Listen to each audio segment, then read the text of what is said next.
Hey guys, what's up? Welcome back to my channel. My name is Shalom Blac if you are new. So in today's video, I'm going to be showing you guys how I basically achieved this wig and how I made the color because I'm really in love with it. I feel like this is for my conservative girls that don't really like super bright colors but you want to do colors. So I'm going to show you guys how I started. To start off, I'm going to be taking the BW powder and I'm going to be mixing that with the 20 volume developer. I know I showed you guys 10, but I actually used a 20. And today's hair, I'm going to be using the UNice Hair Brazilian body wave in 22 inches. And I have 4 of those bundles and I'm using a 20-inch closure. I decided to use a closure this time because honestly, closures are so much easier to maintain and to just grab on and put on without having to worry about gluing all around. So I just wanted to make something that is very easy and like for that quick lady in the morning. So this is what the hair looks like after it's bleached. Very light. It's not very light, but it's very subtle because the color that I'm going for is like a nice chocolate. I don't want it to be super vibrant. So I'm gonna go ahead and take this Color Charm color in 4RG and /37 something. Obviously it's on the screen, and I'm going to be mixing that with a 10 volume developer. So you guys just need to measure it depending on how much you put. So if you use a whole bottle of that color, you want to use 2 bottles of the what do you call it, of the developer and mix them together. And I just went ahead and deposit all of that around.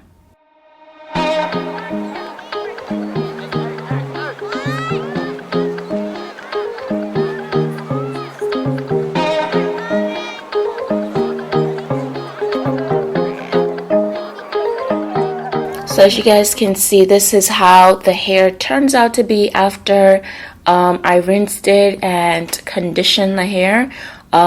It's very different, like all the bundles look slightly different, but I really like that because that means the hair is gonna have some sort of like gradient effect. It's not just gonna be a blank color. So to start off, I'm going to be taking the dome cap. I love to use this to sew on my wigs because I feel like it holds my head snug. Sometimes it can get pretty hot in the summertime, but honestly, I do not wear my wigs 24/7, so it's okay. And I'm kind of just used to it, so I'm totally fine. So now you just want to go ahead and take your closure and you want to put it over the cap. Over the edge of the cap, because after sewing it you're actually going to cut underneath that closure. So go ahead and take your T-pins and secure that all around.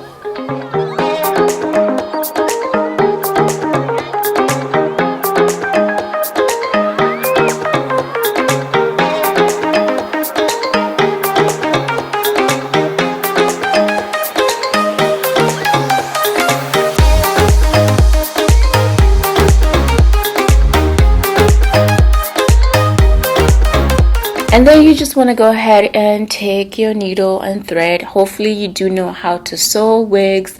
If you don't know, I'm pretty sure there's going to be a bunch of videos that really shows you like detail on how to like sew down your closure, but it's super easy, honestly.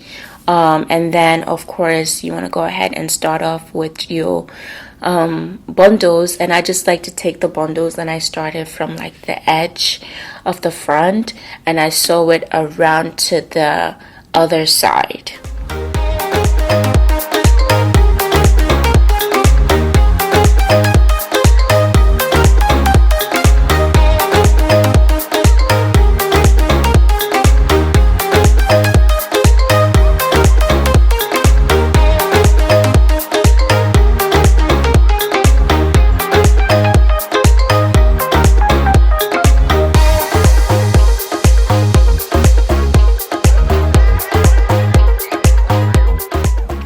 Okay, so this is basically how you're supposed to sew this after doing that first round. You want to go side to side until you get to the end of the hair, basically the top right now. And then you just connect that frontal with the weft.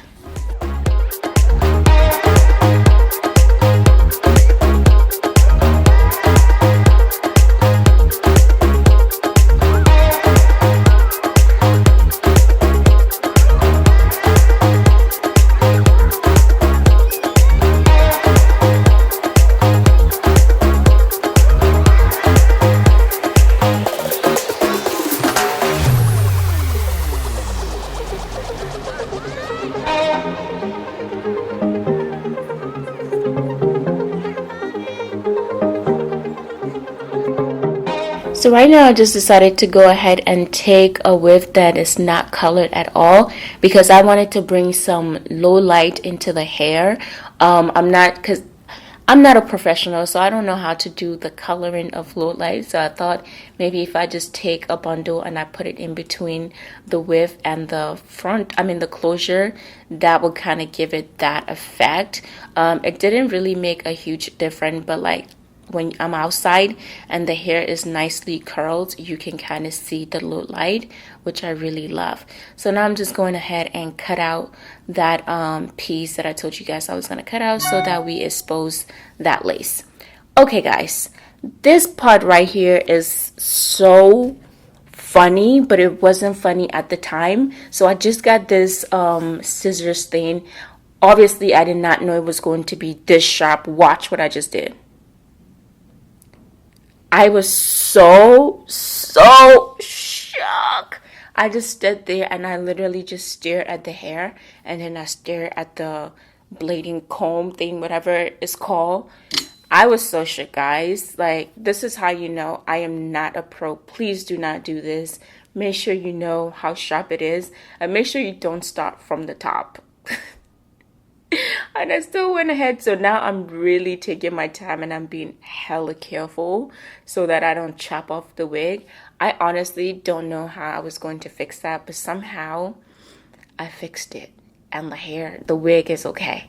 But please, take your time. Don't be like me. I'm still so shocked. Let me tell you guys, when I was editing this video, the first time, I was just dying because I literally just stood there and just stare. So right now I'm just kind of fixing it. So I decided to take to part the hair from the other side that I did not accidentally chopped off, and put it on top of the hair that I chopped off. And I'm just going to be taking some mousse and I'm going to put that, and that honestly really helped the hair to stay down, and you can honestly not tell that it was butchered by me. Again, this is a lesson learned. You guys know I'm not a pro, so I'm just doing all of this for my own learning, and I learned that I should not just take one of those things and chop off hair.